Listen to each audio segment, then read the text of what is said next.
Thank you everyone for joining.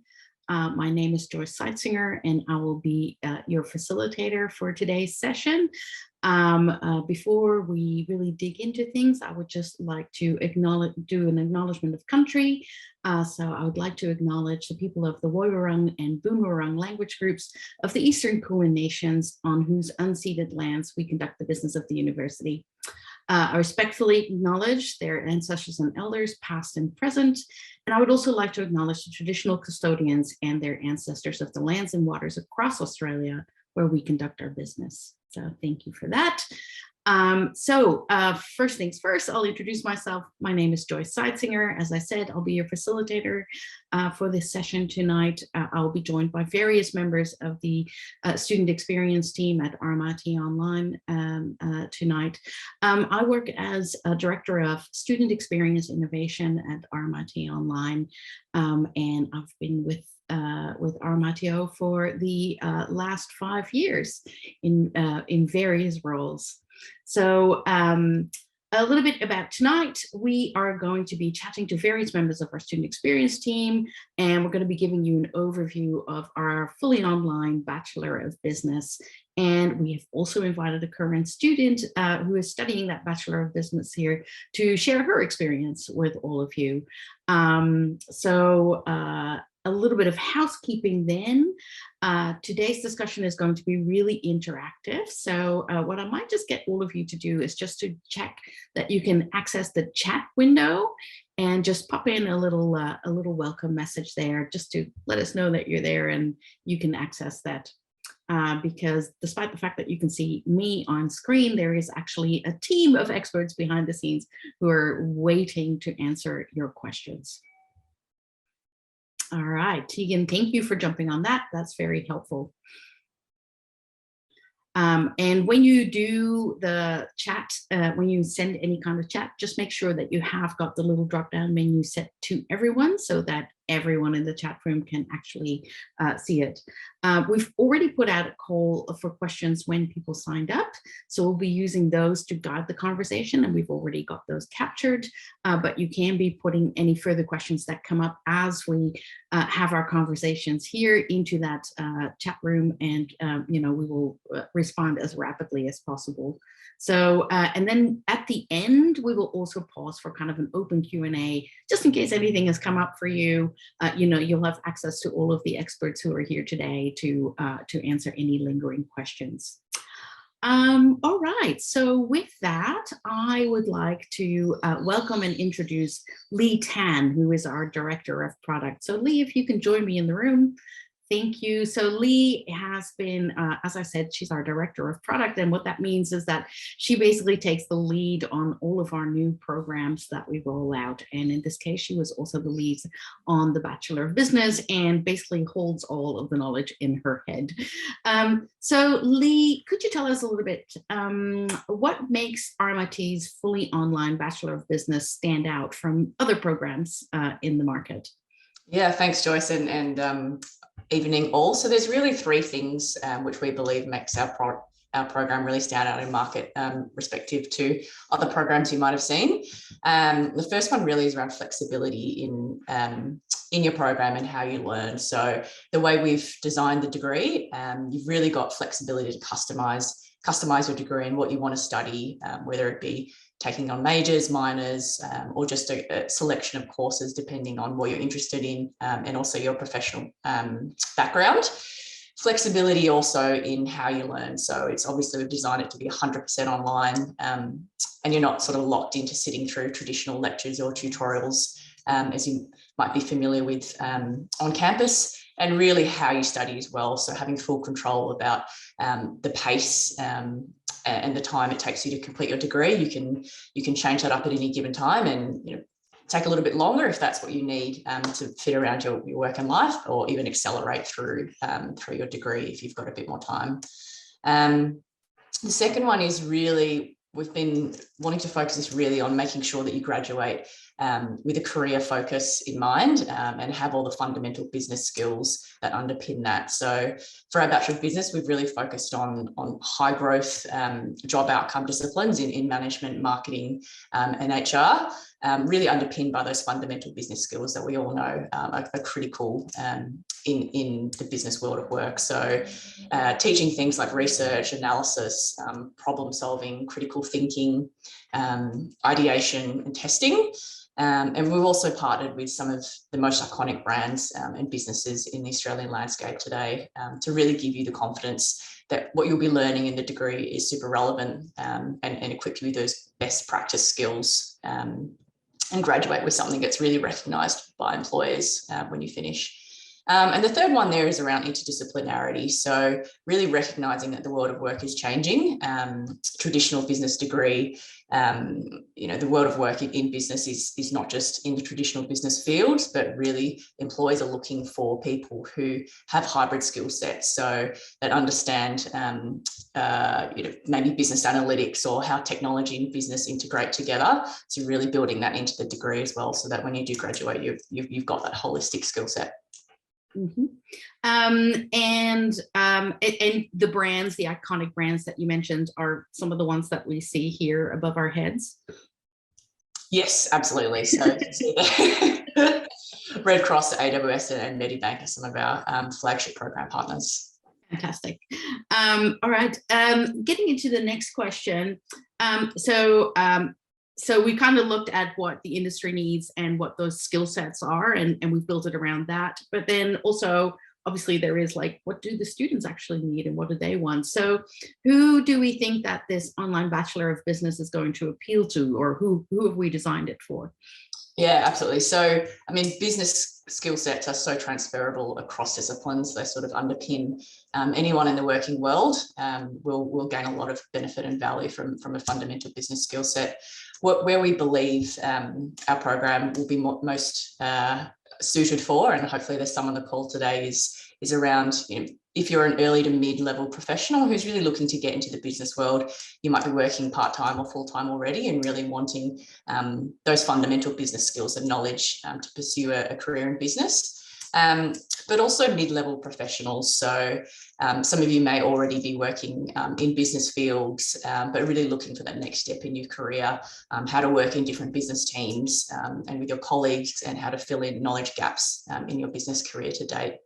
There's also 3 majors you may have noticed that we've really doubled down on in high growth career areas that I referenced before. So marketing, management and change, and also HR or people and organisations, as we call it. And if you can just explain a little bit, there might be some people on the call who don't understand what the role of a major is inside a bachelor's, but if you could just give a bit of an explanation. Sure, yeah. So a major across the higher education sector means basically 8 courses that form that major. It's really looking at taking you from a basic understanding in that field right through to the graduating at a bachelor level knowledge in that area. Yeah. Mm-hmm. All right. So this program allows for a lot of choice, and it's got really contemporary subjects. Can you tell us a little bit more about how customizable that is, aside from the majors?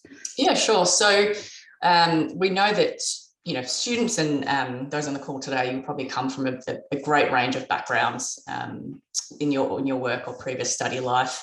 But you also have a diversity of interests about where you want to work in business or other interests in your working life. So what we've really done is created a degree where you have a lot of flexibility to customise your degree how you want. So the degree in total, as any undergraduate bachelor's is 24 courses.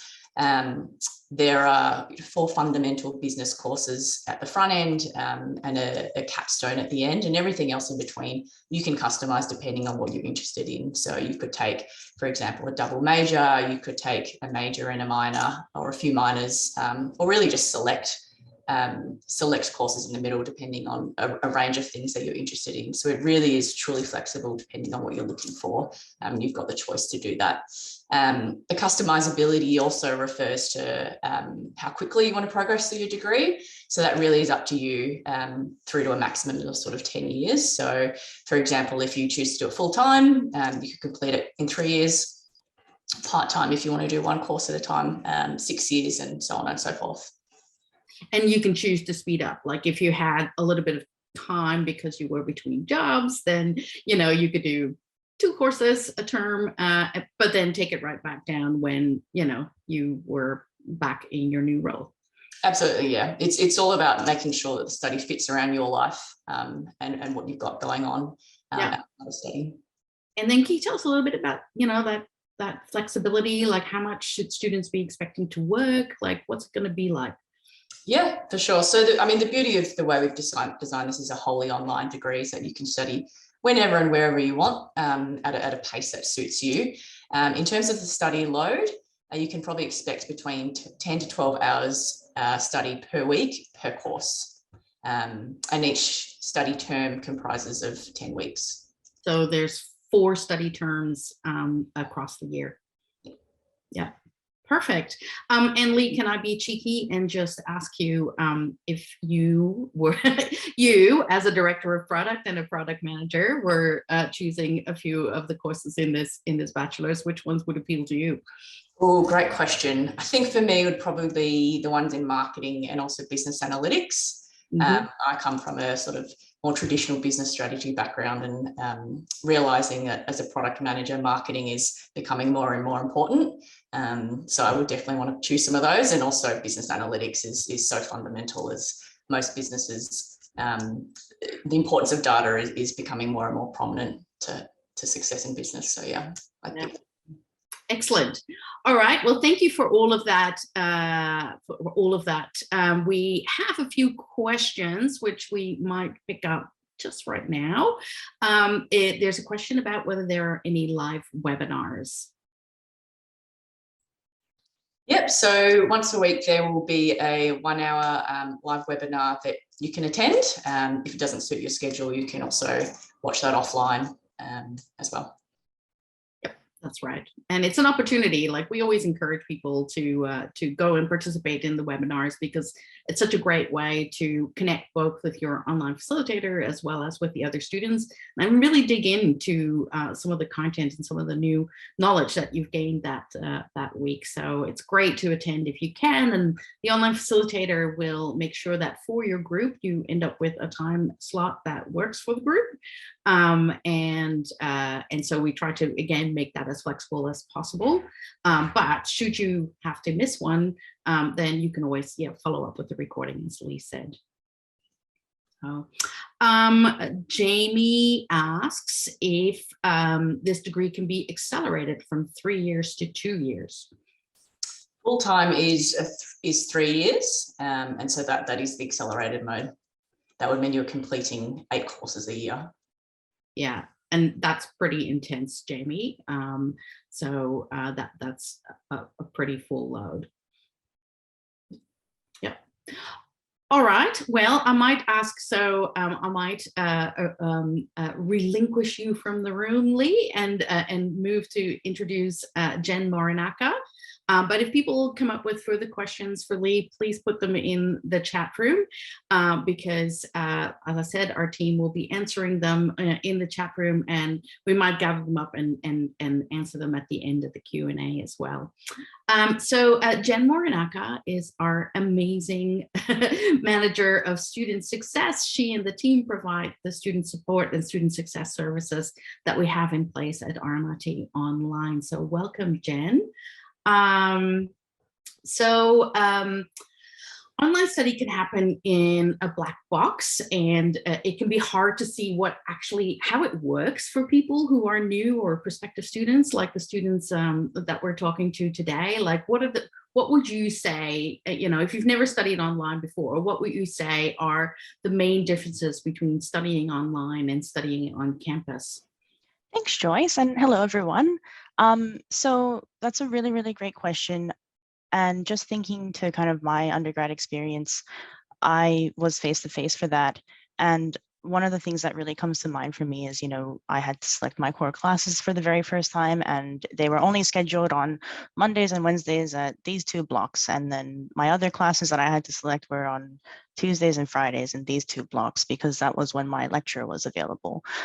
So one of the key differences for online study, particularly with this program, is that we've intentionally designed it for flexibility, because we know that you have other ongoing commitments in your life, such as work, or maybe you're a parent or a carer for someone.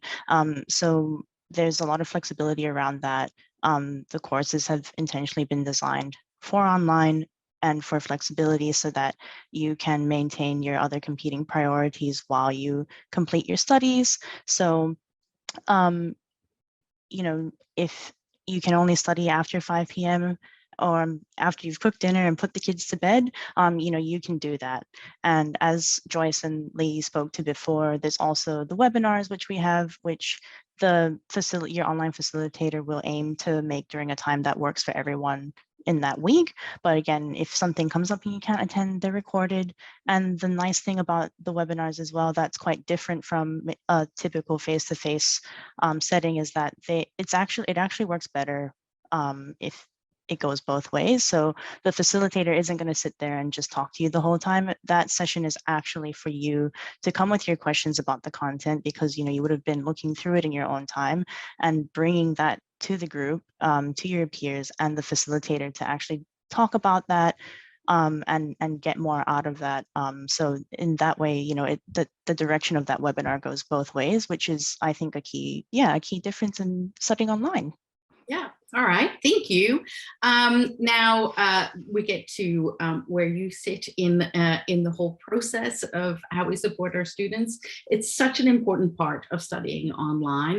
Can you talk us through some of the types of support that students will access throughout the Bachelor of Business?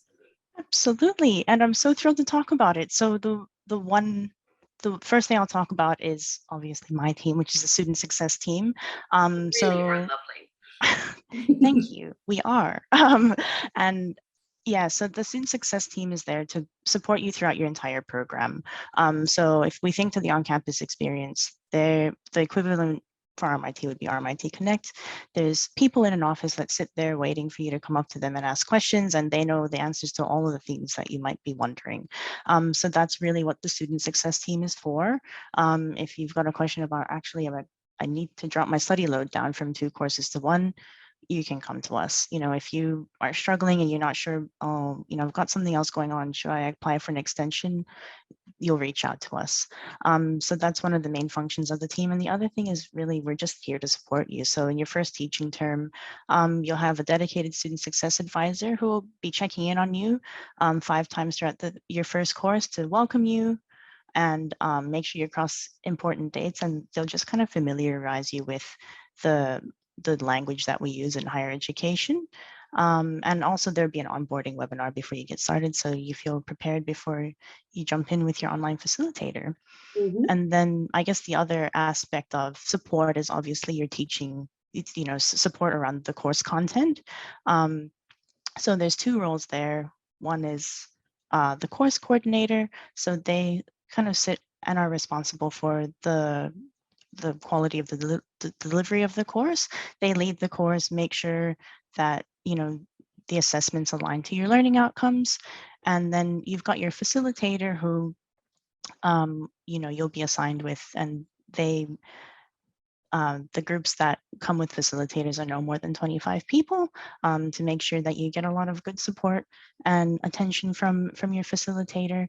And they work with learning groups to ensure that, you know, you've got that direct contact with someone that can support you through the material. You know, the turnaround time for them is 24 to 48 hours to make sure you're not waiting too long to understand a concept. And yeah, they will be hosting the webinars as well that we've mentioned, to make sure that you know what's happening in your course content. Yeah, and I think important for people to know that those online facilitators, they're probably the person that you're going to work with like the closest, because they are there those 24 hours a day.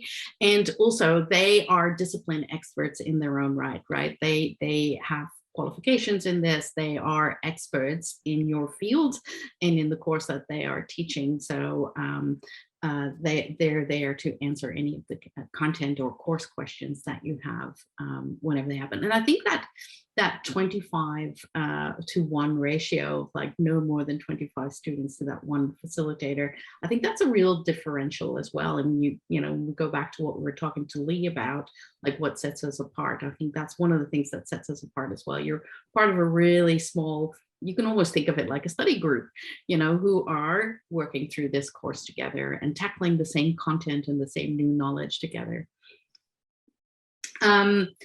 So if people are thinking about becoming an online student for the first time, what advice would you give them? That is such a good question. I think one of the main hurdles that people overcome is just nerves. Like, some people haven't studied in a really long time. Some people are nervous about academic writing. Some people are nervous about all the tools that they'll have to use when studying online for the first time. And, it can feel like you're by yourself because you are in a room by yourself when you're studying, right? In front of your laptop or your computer or whatever you're using. But actually you have a group of people around you that feel exactly the same way. And even if they're not maybe being vocal about it in the webinar or in discussion boards or anything like that, I think the main thing to remember is that you do have a community of support, and it includes not just the student success team and your facilitator and your course coordinator, which we've talked about, but also just each other. And I think the other thing is just, when you sign up to a degree, you're doing it because you have a specific thing that you're wanting to achieve for yourself, and not forgetting that, and really showing up for yourself. So what does that mean? Like, it means, you were aiming for an HD in your first assessment, but maybe you didn't quite get there. And, that's okay. It means that you have a little bit more to learn, and you maybe need to talk to your facilitator and maybe someone else who's been active in the discussion boards to see what tips and tricks they have. And, you're going to develop that resilience and persistence over time. It's not going to be there on day one. Mm-hmm. And it's by that process of trial and error that, you're going to gain the tools to be successful in your program. Yeah, absolutely. Consistency is key, right? It's the going to the course, setting up your times, getting organized, etc. It's basically all the things that you would do to be successful at work, and treating your study in the same way. So fantastic. Thank you, Jenn. Are there, just looking to Snita and Tanya to see if there are any specific questions for Jenn that we would want to answer now. And if not, I might jump over to Anitra, but Jenn, you're going to be on hand to answer other questions later. So thanks, Jenn, for that insight into the student success team. And yes, so the next person I would like to introduce you all to is Anitra Nottingham, and Anitra is our head of course design. So she and the team build all of the courses, and we call them courses, but really they're more like digital experiences. She and the team build all of the wonderful digital experiences that constitute our courses, that are then delivered by our online facilitators. So, so in the interest of kind of like letting people see under the hood, maybe you can take us through, and this is something that you and I work together on all the time, but maybe you could describe to people what this online classroom that we've created looks like. What kind of platforms will the students be using during the Bachelor of Business? Oh, Anitra, you need to come off mute. I have to do that at least once. Yes. The day. Thanks, Joyce, and hi everyone. I'm here to give you a little bit of a glimpse, as Joyce said, under the hood of the courses. So your experience is created in a Canvas learning management system. We call them an LMS.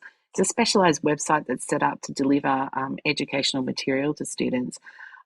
I've often called them like digital filing cabinets. Like you put like some content in there and you come along later and you open the drawer and you look in the content, and then you close the drawer again. And that kind of creates an experience that isn't as self-structured. So what we do in my team is take a more UX, human-centered design approach to that. And we design the learning as a series of structured steps that are accessible and easy for you to follow, so that instead of sort of just peeking into drawers, you're moving from page to page to page, learning things, doing little activities along the way. We try to make the learning as active as possible. And that all replaces the traditional lecture. So you won't have to sit down and watch a long recorded lecture. We try to keep our videos quite short and punchy and so that you're moving on to the next thing. So there's no sort of real like lecture time. Often we call it Fitbit style learning. It's designed to be in little groups of pages that are chunks that you can pick up a chunk of learning. It tells you how long it's going to take to complete, and then you can complete it and you can put it back down and move on to the next thing. The great thing about that, of course, is you can self-pace your learning to suit what time you have. So maybe you've got a long train commute that's 40 minutes long and you see that a particular page is going to take you about 30 minutes to do, and that you could do that on the tram. There's nothing stopping you from doing your learning wherever you are. Some of my best study time when I was doing my master's was in fact spent on the tram. So I speak from experience there. So that's how we've designed that experience and the platform that you use. And like Joyce said, I tend to think of it as a big interactive textbook non-human teacher, because it tries to give you feedback along the way, little quizzes, little interactive elements that you can work with so that you can get some sort of formative feedback along the way. You can enter discussions and talk about specific topics with your classmates. You might collaborate together on a little widget called Padlet or Miro or even Google Docs, creating things together. And you can be walking in and out of the room asynchronously at different points in time and working together. And it's really designed for you to go at your own pace, but it is designed to fit in with what we call the volume of learning, or how much learning we expect you to do a week. And it's all set up and designed around the assessments and the course learning outcomes, so that you have the maximum amount of support that you can have as you complete your assessments when you go through the material. Yes, thanks, Anitra. I think it's a real strength, that idea that, you have these learning chunks that people can see how long it's going to take them, but they also know that if they progress steadily through those, then eventually they will be ready to tackle that assessment, because that alignment has been put in place and the experience has been so carefully structured to achieve that. Now, you've mentioned in previous info sessions that we run our group work for this program a little bit different. Can you explain, and group work is always a question we get, we know that. So you don't have to drop it in the chat room, we know. Can you explain a little bit about how group work is achieved in this program, and how would people go about doing it successfully? Okay, people probably want to know why it's there, and right. how, and if they're gonna have to, take their medicine, how will they do it successfully? Okay, so group work, I mean, anyone who works in business in any level will know that teamwork is absolutely how modern business gets done.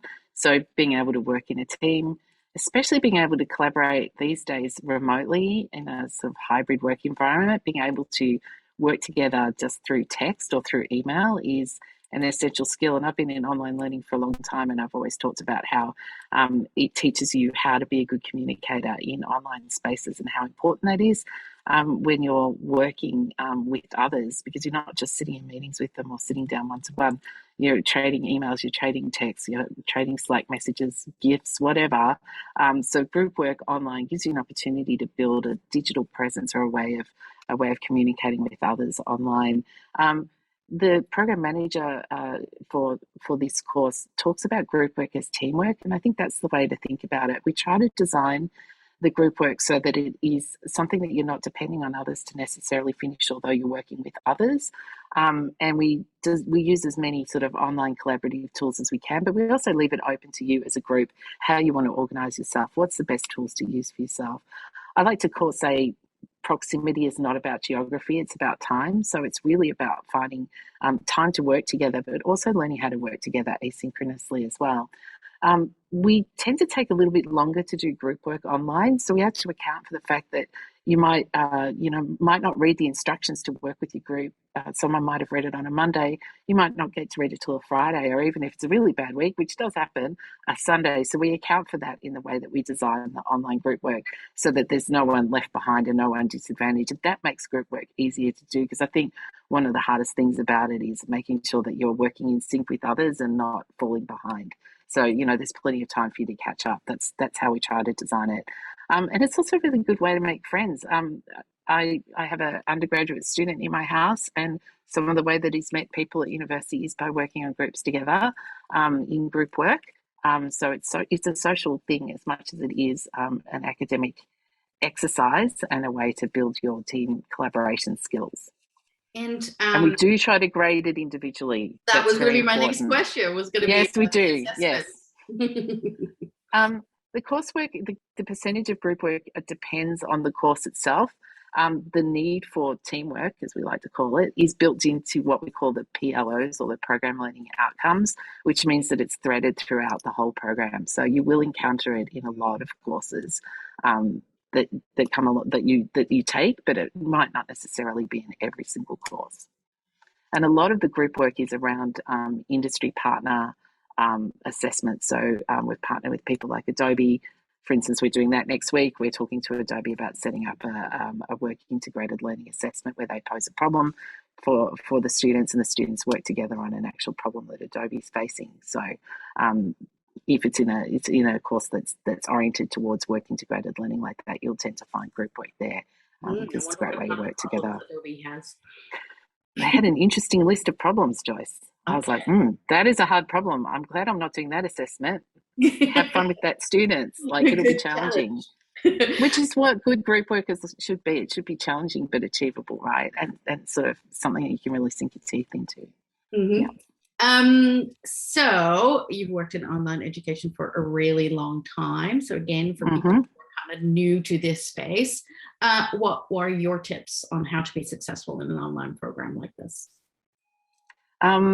It helps to make connections with other students, and I always say you only just need one friend in your study travels. I made 2 friends when I studied last, and one of them I still talk to. Right, we're quite close. We're almost like we've been to war together. They've actually done research on how complaining about your assessments to each other actually helps you succeed in your courses. So really important to sort of reach out. You don't have to become besties, but like, those people understand what you're going through in a way that your family and friends, as much as they want to, don't really understand you. It's a less lonely experience when there are people that you can turn to and go, what's with this assessment? And you'll get through it, right? Like, it's just that really helps to share the burden with each other. And the other one thing, which sounds really mundane and prosaic, but have a really good filing and backup system, like a really good filing system. We have integrated a tool called Folio into the Bachelor of Business, where you can start to archive your work. You can either choose to show it or not show it. It can become little bits of social media kind of content, if you like, things that you can put on LinkedIn later. And that's going to be a great tool for people to be able to use and sort of gather things as they go along the way. But gathering your own work and keeping your own work, it's really your the money that you spend made visible, right, or made tangible. So you don't want to lose that. You never know when you might need it.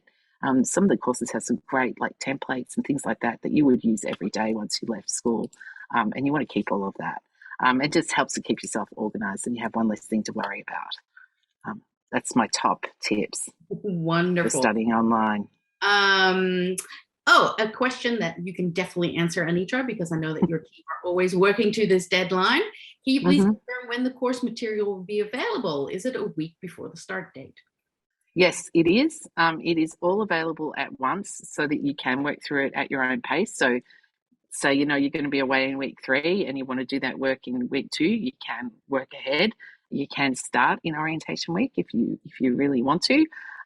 There is also orientation week material open on the first week.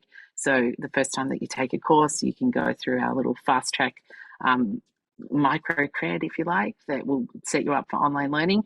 And then you can go into your course and there's specific information about the course and then all of the course material available, including the assessments, which is really helpful to get that.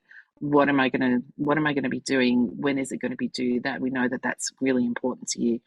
We don't do any what I call curriculum by murder mystery here, where we don't reveal exactly what you're going to be doing throughout the course. We put it and make it as accessible as possible. That doesn't mean there aren't the occasional timed assessment, but you'll know what the assessment is. You just maybe won't see the case study before it's released to everybody at a certain time. So that takes some of the the cognitive load of learning off. So if you know what's coming up, you can plan for it, calendar it, etc. Good question. And when it's very good question. And I have to say, whenever I've spoken to our students when we do our user research. I'm always so impressed with how organized and motivated people are, and they have very elaborate calendar systems in order to plan their study periods. It's very impressive. And All also right. plan a day off. I used to do Thursday nights. I wouldn't do my study, and that would help me study on all the other nights. So, plan your fun as well, but plan. It's very good. That's Thanks, a great Joyce. tip. Thank you, Anitra. I don't see any other particular questions for you, but we will come back to you in the Q&A if people have any questions. And with that, I would like to switch over to talk to Grace, who is our final expert of the night. Hi, Grace. And you'll have to come off mute. And Grace is one of our current students who started with the Bachelor of Business in January. So welcome, Grace. Thank you for coming along tonight. Thank you. Thank you for having me. So can you share with everyone why you decided to study with RMIT Online? Yeah, absolutely. So I have previously done an undergraduate in a very different field. It was in music theatre, and I wanted to take a massive career pivot because it was something that always interested me. But I am like an entry level professional, and I wanted to remain in the workforce. And so this option of online collaborative sort of learning allowed that lifestyle shift to be really, really fantastic and really accessible to me. Mm-hmm. That's one of the things I definitely value the most is the flexibility of this course, because it's, as Lee said, you can do it over 10 years, part-time, full-time, change it as many times as you like. And that's what drew me into it. And that's why I decided to go with RMIT Online as opposed to somewhere different. And so thanks for that. That flexibility is absolutely key. As someone who also did study while being in a professional role, it is absolutely, like there's nothing like it, because, who can afford to really drop out of the workforce completely in order to go and study, despite the fact that your interests have changed since you did your original degree or since you did your original education. So your first time studying online, as you confirmed, how did you find the online learning platform? Yeah, so I did a little bit of study previously, obviously during COVID land. I had to do some online, but it was very different. It was like ballet in my kitchen at 9 a.m. So it was a very different style of studying. But in terms of like a more academic sort of course, this is my first time studying online. And yeah, I think again, just touching on that flexibility, that's what really draws me to it. And I find the course and how it's structured and how it's laid out really fantastic, because it allows for very different students to access the information. So like whether you prefer reading everything or listening or hearing or watching or whatever it may be, there's interactive like puzzles as well. It caters to everyone and everyone's style of learning, how quickly you want to. As Anitra just touched on, all the course content is available from the very beginning of like in the certain subject. And if you're a faster learner and you want to smash it all out in a week or whatever it may be, you've got that option. But if you want to take it your own pace and do little chunks every night, then you can do that as well. So what was your approach? I dedicate 2 days a week to study and to networking to better my career. So I usually sit down. I'm one of those crazy people that can just sit there and just kind of work for 8 hours. So with that allows me to have my weekend still, which I really, really appreciate. But on and off week, you might need to do a few extra hours here and there while after work. Yeah. So you're one of those super disciplined students that I'm always so impressed with. Oh, apparently. So kind of building on what Jenn and Anitra shared as well, would you have any tips for everyone on how to balance work, study, social life? Yeah, I mean, I'm a young adult, and I'm slowly learning that being adult is trying to calibrate all of that together. What I'm finding really useful is my calendar. It's my Bible. I don't go anywhere without it. I think just taking I take at least 10 minutes at the very start of my day just to kind of sit and go through my day and what I'm planning to do, what goals I hope to achieve, like setting a learning objective for the day. That's really useful to me. You have a daily objective? I try to, or like a daily word that I try and, like, today was gratitude. Like, I wanted to have gratitude in everything I did. And I think with my current injury, I was like, I'm grateful that I can, I have this able body that I can still walk to work, and I can do this, and I get to interact with these customers in this way. Like, so that's what helps me every day. But yes. Oh, all right, thank you. And then briefly, kind of like looking into the future, after you've graduated, what do you hope to have gained from this program? What would your ideal role be? Yeah, so I would really like to do a double degree in marketing and HR, or the people organisation. I'm very much a people person. I need human resources to be able to get my work done the way that I want to. It's what I'm really passionate about. So I'm hoping to get into a corporate role where I see the best in people, I onboard them based on what their skills are, and help support them in their training. That's something that I would like to do. Or alternatively, if I do decide to go down the more marketing point, then working for a company that I'm really passionate about and that I support, and as a user I appreciate. I think that's, over the past, how many weeks have we been doing this? Around 8 or 9 weeks I've been studying. I've realized so much about myself and what I value as a consumer. And I never thought I would have learnt that from, my degree, because I'd done so much reflection in my previous degree. But in terms of my consumption and my ethics behind that, it's really helped align them. And I think moving into my later career, that's going to really stand strong and put me in good stead of feeling fulfilled in my job and what I want to achieve. Wonderful. That is so wonderful.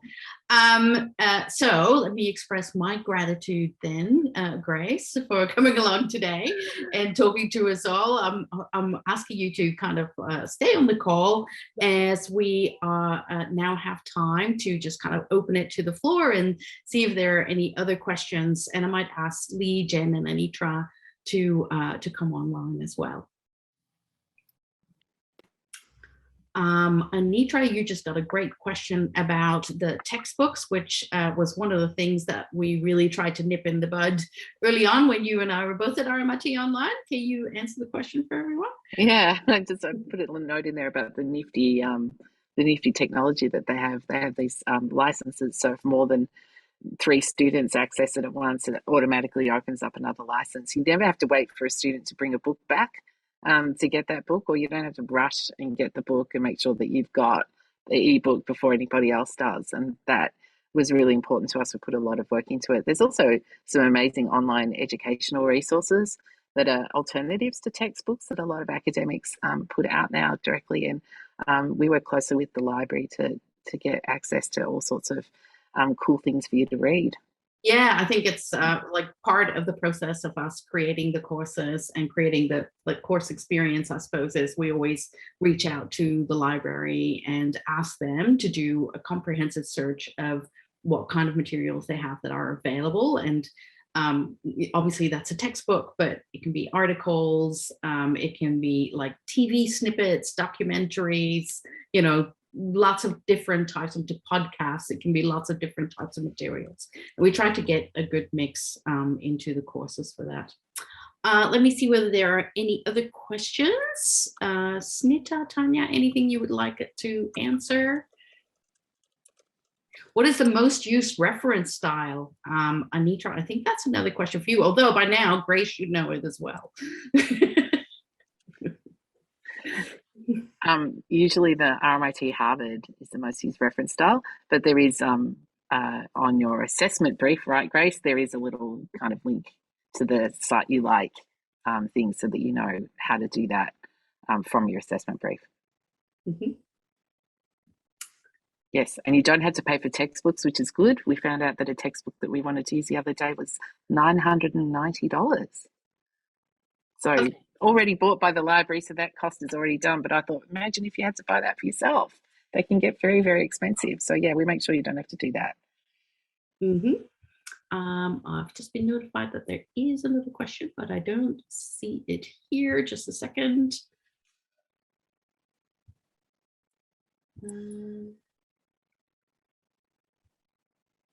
No. There's a question about preparing before the start date. Okay. Well, I can talk about our new I can talk about our new fast track course, which Anitra already alluded to, but basically before you ever start your first course, which opens a week before, but the week before that even, there is a short onboarding module that you can do. It's 4 hours long. It's called Fast Track to Study Success.